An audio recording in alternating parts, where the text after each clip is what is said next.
Grève des enseignants, le chef du gouvernement a instruit les ministres sectoriels à trouver des solutions idoines avec les bancs syndicales en ce qui concerne la reprise des cours pour cette semaine.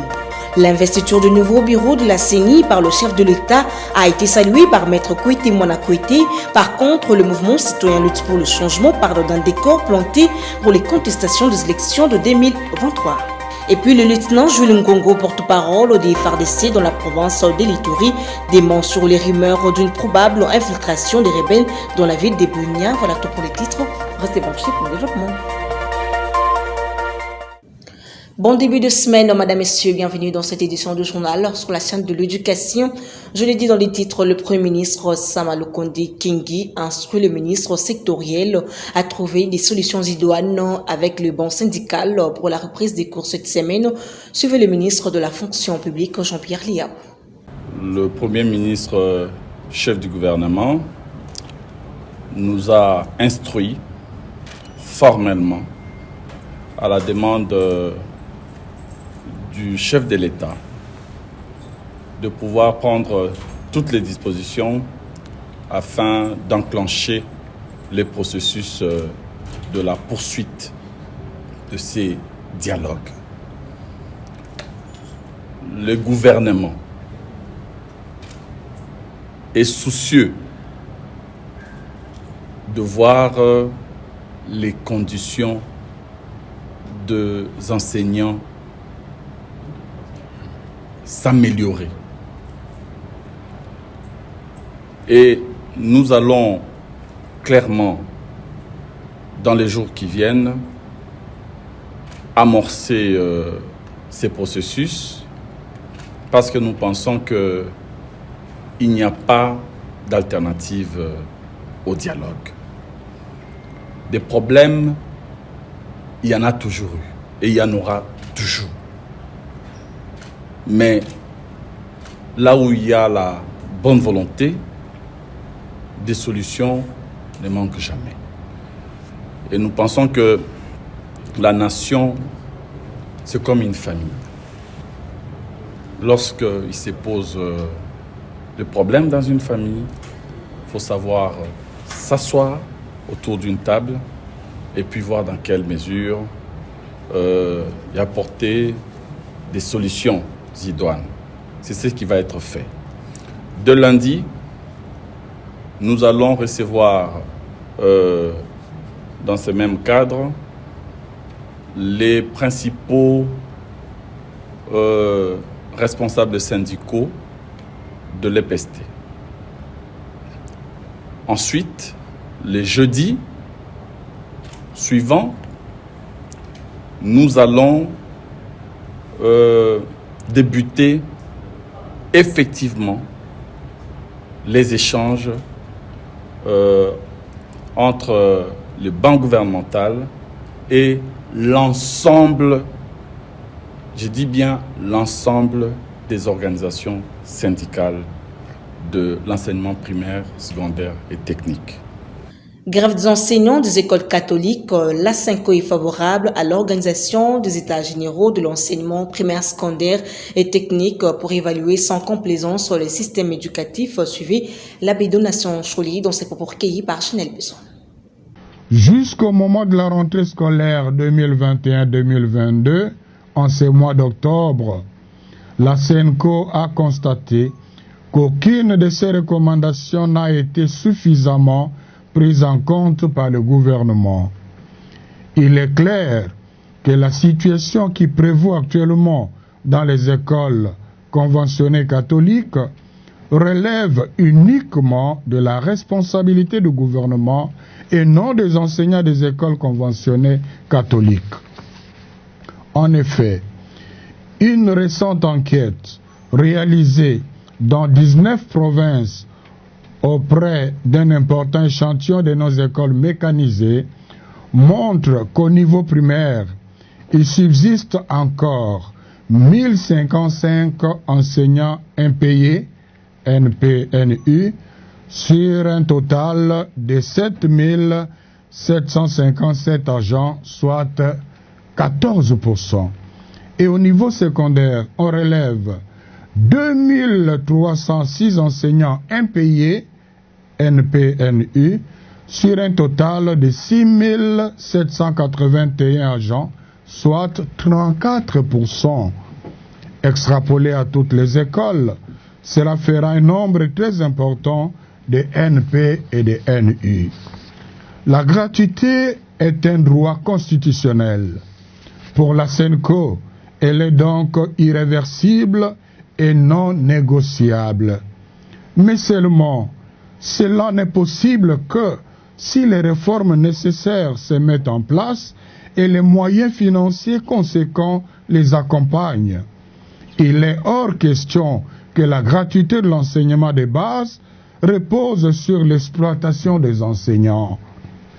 Il est urgent que le gouvernement se penche sur toutes les questions de fond soulevées, aussi bien par la politique et la gratuité que par le processus global de gouvernance du secteur éducatif. C'est une priorité et une urgence pour l'avenir de notre jeunesse. L'organisation des états généraux de l'enseignement primaire, secondaire et technique pour évaluer sans complaisance notre système éducatif offrirait un cadre idéal pour cela. Et puis, lors de son adresse à la nation le vendredi 22 octobre dernier, le chef de l'État, Félix-Antoine Tshisekedi Tshilombo, a décidé d'investir les nouveaux membres du bureau de la Commission électorale nationale indépendante. Ainsi, Denis Kadima, contesté par la SENCO et l'ECC, devient officiellement président de la CENI. Suivez le président de la République dans un extrait choisi pour vous par Franck Oscar. Congolaises, Congolais, mes chers compatriotes, depuis les accords de Sun City, les confessions religieuses ont la lourde tâche d'accompagner les processus électoraux dans notre pays, notamment par la désignation, entre autres, du président de la Commission électorale nationale indépendante, CENI en sigle, institution citoyenne appelée à organiser les élections dans notre pays. Aujourd'hui, je me réjouis donc que le processus de désignation des membres du bureau de la CENI de 2021 se soit déroulé de manière régulière, car en ce qui concerne notamment la désignation du président de la CENI, malgré le manque de consensus, une majorité claire s'est dégagée au profit d'un candidat, et ce conformément aux prescrits de la charte de la plateforme des confessions religieuses. De plus, non seulement l'entérinement des membres du bureau de la CENI a été régulièrement inscrit à l'ordre du jour de la plénière de l'Assemblée nationale, mais aussi 12 PV sur 15 attendus ont bien été reçus, examinés, entérinés par la Chambre basse. Ceci permettant ainsi au bureau d'atteindre le quorum requis pour pouvoir siéger valablement, ce qui n'était pas le cas en 2020. C'est ici l'occasion de féliciter le président de l'Assemblée nationale pour avoir donné plusieurs occasions aux confessions religieuses membres de la plateforme de se retrouver afin de dégager un compromis à défaut d'un consensus. Chers compatriotes, notre pays a résolument opté pour la démocratie compétitive. Celle-ci a ses règles qui veulent que l'on ait des gagnants et des perdants. Nous ne pouvons pas, après avoir choisi la compétition et les règles y afférentes, nous en soustraire. Nos divergences, loin d'être des faiblesses, sont plutôt l'illustration de notre vitalité démocratique. Au regard de tout ce qui précède, j'ai décidé de signer l'ordonnance désignant les membres du nouveau bureau de la CENI. J'exhorte vivement ces derniers à œuvrer pour l'organisation d'élections libres, démocratiques et transparentes dans les délais constitutionnels. Par ailleurs, nous avons bon espoir que les 3 délégués de l'opposition seront bientôt désignés pour rejoindre cette équipe et prendre toute leur place dans ce processus qui nous concerne tous, Congolaises et Congolais. En réaction sur la nomination de la nouvelle équipe de la Commission électorale nationale indépendante conduite par Denis Kadima, Maître Kouete Moana Kouete soutient cette ordonnance présidentielle. Il est au micro de Copan Kotomessa. Ma réaction est celle de dire oui à ce que le chef de l'État fait comme garant des institutions. Il a accepté d'entériner et de nommer, et il l'a fait. Parce que nous sommes sans savoir que le délai pour organiser l'élection est en train de toucher à sa fin. Demain, la même population qui est en train d'intercaler les actions du chef de l'État va se plaindre si le calendrier va au-delà de la date prévue avant ou bien à la fin de l'année 2023. C'est pourquoi le chef de l'État, en prenant cette décision, en expliquant d'abord dans son message qu'il a adressé à la population la nuit avant la lecture de l'ordonnance, qui avait reconnu l'équipe de Kadima et même les bureaux qu'il a désignés, nous acceptons et nous l'appuyons parce que les confessions religieuses ont le droit, comme la loi le dit, de désigner un président de la CENI. Et nous avons vu que les 8 confessions qui se sont réunies plusieurs fois ne sont pas tombées d'accord. Et que sur les 8, 6 avaient désigné un. Et normalement, si la loi ou si tout le monde se respectait, on ne devrait pas être aujourd'hui à ce niveau où nous sommes pour la désignation ou l'enterrement du candidat Kadima.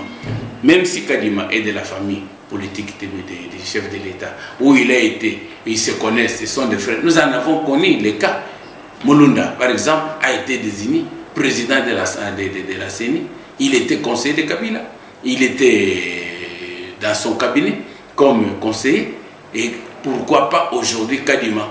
Parce qu'il est Moulouba, nous ne voulons pas de connotations. Puisque nous parlons de l'ordonnance présidentielle portant nomination de la nouvelle équipe de la Commission électorale nationale indépendante, on n'en continue pas moins à susciter débats et commentaires au sein de l'opinion. Ainsi, les mouvements citoyens luttent pour le changement, parlent d'un décor planté pour les contestations des élections de 2023. Le détail avec Ginelle Pézo et Daniel Nkadou. L'investiture du nouveau bureau de la Commission électorale nationale indépendante CENI par le président de la République, Félix-Antoine Tshisekedi Tshilombo, n'a pas été la bienvenue par le mouvement citoyen Lucha. S'agissant de la décision du président de la République confirmant la nomination de M. Kadima, pour la Lucha, nous pensons que c'est une manière de défier le peuple et de vouloir pérenniser une dictature dans notre pays parce que le processus électoral ne peut être entamé avec un bras de fer. Nous estimons que le président de la République devait aussi suivre d'autres forces vives de la nation, et y compris les confessions religieuses dont les CC et la SENCO, pour pouvoir revenir ou faire revenir à l'ordre les autres. C'est inadmissible que le président ne puisse pas suivre la population qui décrit ou qui émet ses points de vue. Quand le président justifie le cas de Kadima pour signer en fait son ordonnance en disant qu'il n'y avait rien, le peuple était d'accord, mais non, quel peuple le président dont parle le président? Réagissant à la suppression de frais RAM pour les téléphones DG, le mouvement citoyen lutte pour les changements Lucha s'est dit être mécontent, explique Jacques Isongo, cadre de la Lucha. Pour nous, nous pensons qu'il en est de trop. Et nous confirmons notre position de dire que le président ne veut pas écouter la population et que le slogan « Le peuple d'abord » n'est qu'un slogan creux qui ne reflète pas la réalité du terrain. Parce que, comme vous le voyez, nous sommes en train de décrier, tout le monde, le Parlement même a décrié la mesure. Mais malheureusement, le président ne veut pas fléchir. Ces mouvements citoyens appellent la population congolaise à rester mobilisée jusqu'à la satisfaction complète de ses exigences.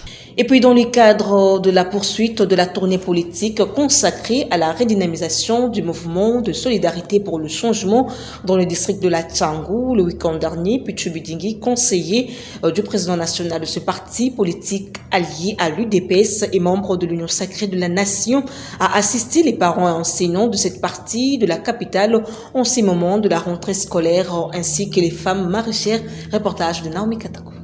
Cette descente s'inscrit dans le cadre de redynamiser, sensibiliser et recruter les nouveaux adhérents pour matérialiser la vision de l'honorable Laurent Batoumona, l'autorité morale du mouvement de solidarité pour le changement. Tout a commencé dans la commune de Massina au quartier Mapela avec le moment maraîchère invité par la coordonnatrice de cette structure, Madame Mbombongila. Merci na équipe Mobimba Oyo et Tamboli et Longo na Pichu Bidingui. Yambo na inalo bake ba mama boye bake bisonde batuto memaka bana 9 mwana libu mweza bongo te siko soki mwana na bino aye liboso ya ba mama aye koluka nini lipamboli bon mwana na biso Pichu akomeli biso aye koluka nde lipamboli. Puis à Kimbanseke, dans le quartier Mokali, les conseillers Pichu Bidingui étaient à la rencontre des enseignants de l'école La Vérité en leur donnant quelques matériels didactiques et les fournitures scolaires pour les élèves. Même geste a été posé à l'EPECO dans le quartier Minkondo, toujours dans cette commune. La délégation a été conduite par l'interfédéral du mouvement de solidarité pour le changement, question de palper du doigt aux réalités que vivent la population de ce coin de la capitale par des bâtiments adéquats pour l'enseignement de qualité. Pour l'enseignement de qualité, un geste louable par le responsable de ces écoles. Deux fois, le gouvernement néglige l'enseignement. Partout où nous passons, nous voyons même dans des pays... On voit seulement qu'on soutient beaucoup l'enseignement, mais sauf ici dans notre pays Congo. C'est pourquoi s'il y a des gens et ils pensent à soutenir les enseignants. Tout ce que nous arrivons dans la cathédrale de Bisso, balobaka bien que moto ya pasi aoye bakabata pasi, moto malamu aye bakabata tanga pasi. Yango na papa na pasi na biso yo obosenete na bozuno ya pasi. Mais le comme l'école na biso tala opesi biso ba cahier, opesi biso ba kiti, opesi biso ba rama papier na ba cré pour que bana biso vraiment na période difficile ba kotana ba condition moko ya malamu. Il s'est de noter que le conseiller Pichu Bidingui Muzingu a dans son mot rappelé la population de Tchangou de toujours faire un bon choix de dirigeants pour un Congo meilleur et prospère en votant les candidats du mouvement de solidarité pour le changement aux prochaines élections afin d'apporter le changement. Cette fois-ci en Ituri, rumeur sur une probable infiltration de rebelles dans la ville de Bunia. Les porte-parole des FARDC, le lieutenant Jules Ngongo Démon, suivez. Une fausse information qui circule, bon, je ne sais pas pourquoi, pour quelle intention. Tous ces gens qui circulent cette information seront arrêtés. Je vous rassure, je suis au stade Epoville, donc soi-disant, ces malfrats sont ici. Bon, vous voyez la circulation, elle est là, je vois derrière moi, ce sont les motards, Epoville. Donc, il ne faut pas tromper les gens. Si vous ne savez pas faire la guerre, si vous manipulez la population, vous voulez s'aimer la terreur et la désolation au sein de la population par les messages, par ce genre de messages, écoutez, un jour vous serez démasqués. Vous serez démasqués et nous sommes à pied d'œuvre pour démasquer tous ceux-là qui ont pris l'argent des assaillants, l'argent de tous les manipulateurs, ceux-là qui veulent bien déstabiliser l'Ituri avec des messages pareils. Et je vous dis, c'est sans effet. Et nous avons toujours gagné. Nous sommes ici au stade de Poville, vous voyez bien. Donc rien à craindre. Donc c'est une fausse information. Ça n'a même pas sa raison d'être. Nous sommes forts et nous resterons toujours forts pour protéger la population et leur bien. Autre chose à présent, l'UNICEF en collaboration avec le ministère du Budget et la commission ECOFIN de l'Assemblée nationale ont organisé un atelier le week-end dernier à Kinshasa sur le thème « Investir sur les enfants d'aujourd'hui, c'est bâtir un Congo meilleur demain ». Reportage de Copain Côté 5 fois de plus. L'objectif principal de cet atelier est de plaider quant à l'UNICEF pour la cause des enfants auprès des décideurs, notamment les gouvernements et les parlementaires de la RDC, d'investir dans les enfants pour un Congo meilleur demain en ce qui concerne l'éducation, la santé, car ces derniers représentent la moitié de la population congolaise, a indiqué Edouard Beybegder, représentant de l'UNICEF en RDC. En effet, aujourd'hui, les enfants représentent plus de la moitié de la population de la RDC. On estime à peu près 54% d'enfants de moins de 18 ans. Cela nous donne déjà une idée sur l'importance que représentent les enfants dans l'atteinte des objectifs de développement humain durable. Conformément à la Convention relative des droits de l'enfant, ratifiée en 1989 par la RDC, les enfants ont le droit d'être nourris, d'être éduqués, d'être protégés, d'être en bonne santé, de s'épanouir. Cependant, le ministre d'État, ministre du Budget, Aimé Boji, appelle les parlementaires, la société civile et d'autres de faire des questions de l'enfant une priorité car l'avenir du pays en dépend. Les assises de ce jour sous le thème investir sur les enfants aujourd'hui, c'est bâtir un Congo meilleur demain, s'inscrit dans le cadre du partenariat que le gouvernement de la République a conclu avec l'UNICEF dans l'objectif d'appuyer les acteurs impliqués dans le processus budgétaire pour une meilleure formulation des politiques liées à l'enfant. L'idéal est que le gouvernement, l'autorité budgétaire que vous êtes, vous, parlementaires, la société civile et les partenaires techniques et financiers, tous en tant qu'acteurs du processus budgétaire, que vous puissiez considérer les questions de l'enfant comme des priorités de développement de notre pays.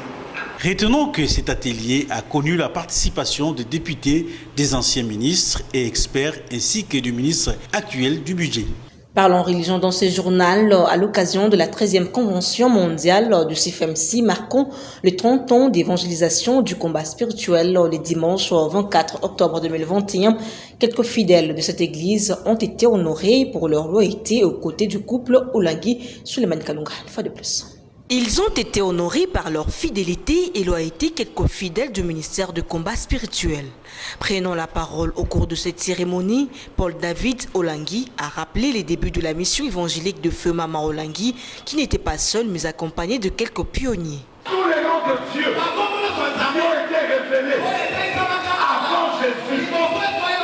Depuis que Jésus est venu, le seul nom de Dieu, son nom dans le ciel, on dit qu'il est un des pionniers qui ont commencé le ministère.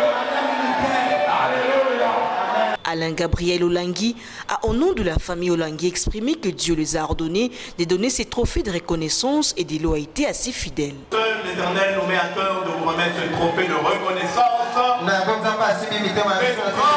fidélité et de loyauté.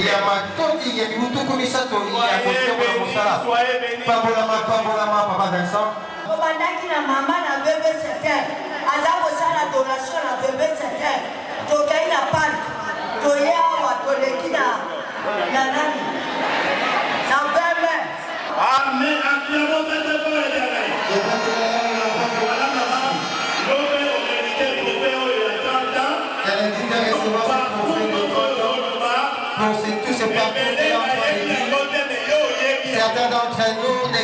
Au sortir, les récipiendaires n'ont pas manqué de manifester leur satisfaction. 30 ans de ministère chrétien de combat spirituel, c'est un événement. Nous sommes en fête. Un événement parce que nous avons commencé dès le commencement. Moi, je suis pionnier. Mon nom, c'est Papa Olepo. Nous avons commencé dans la maison de Papa et Maman Olang. Et nous avons évolué jusqu'à présent. Une très très grande satisfaction pour la gloire de Jésus-Christ. Nous l'avons mérité et nous allons continuer à mériter cela pour la gloire de Jésus. Nous avons commencé le ministère avec maman, papa et maman Olangi à Brazzaville. Et sous les... Nous étions à Madame, comme on dit, avec les 27 mamans. Et c'est moi qui jouais le tam-tam à l'époque. Il s'y est de rappeler que cette cérémonie symbolise la fin de la 13e convention mondiale du CFMC et les débuts du 5e symposium du Centre péniel mondial qui prendra fin le 31 octobre 2021. Et pour clore ce journal en société, le bourgmestre de la commune de Mongafula, Champion Mopanga Okoshwe, a eu des intenses activités dans sa municipalité, dont l'inauguration des toilettes publiques dans le quartier Kiwala et l'inspection des travaux de construction du bureau du quartier dont Bosco Clément Kingombe nous en parle. Sous une forte pluie, les bourgmestres de la commune de Mongafula, Champion Mopanga, a inauguré le samedi 21 septembre 2021 les toilettes publiques dans le quartier Kimbwala. En ce jour mémorable marquant l'inauguration de l'active publique du quartier Kimbwala, je voudrais avant toute chose saluer le statut social ou encore l'institution qui a financé cet ouvrage. Je cite l'église de Saint des derniers jours. Et je vous demande d'applaudir très fort. C'est pour la commune de Mongafula un honneur compter dans son activité de ce genre comme partenaire qui contribue non seulement à relever les défis du développement et de la reconstruction de cette commune urbano-rurale, mais aussi par cette œuvre à combattre des maladies dites de main sale. Hommes et femmes, de l'autre côté, je crois que c'est femme, hein? Je ne sais pas. Ah, c'est mélangé. Nous allons nous organiser. Organisez-vous, pardon. Organisez-vous. Ce même jour, le bourgmestre de la commune de Mongafula a aussi inspecté les travaux de la construction du quartier Don Bosco à Kimbwala. Vous voyez bien que on est allé œuvre toujours au la Katia, au devant à Kimbopeto. Kimbopeto, ndé na lobana bino, les idéologies, les philosophie, le gouverneur de la ville de Chantining Bolula, le premier citoyen de la ville. Et Sengeli, ils sont venus de changer mentalité. Kimbopeto, les allés et le repos, ceux qui sont allés à vous, ils se pensent pour apporter un plus, un changement à la carte de la ville. Il y a un mot de le quartier Kimbwala encore une fois. Merci, coup de chat. Champion Mopanga Okoshwe a ensuite visité le nouveau marché annexe de Matadi Kibala qui abritera les vendeurs du marché précédent de ces quartiers et cela en attendant les travaux de construction des bâtiments du marché. Ceux qui mettent ces amouqués, banda qui ont commerçants, boutique, ça quelque chose. Vous avez certainement compris que ce journal a touché à sa fin. Vous nous avez pris en cours de diffusion. Voici le rappel des titres. Grève des enseignants, le chef du gouvernement a instruit les ministres sectoriels à trouver des solutions idoines avec les bons syndicats en ce qui concerne la reprise des cours pour cette semaine. L'investiture du nouveau bureau de la CENI par le chef de l'État a été saluée par Maître Koité Mona Koité. Par contre, le mouvement citoyen lutte pour le changement parle d'un décor planté pour les contestations des élections de 2023. Et puis le lieutenant Jules Ngongo, porte-parole des FARDC dans la province d'Elituri, dément sur les rumeurs d'une probable infiltration des rebelles dans la ville d'Ebounia. C'était là le rappel des titres fin complètement de cette grande édition du journal. Un grand merci à toute l'équipe technique et rédactionnelle.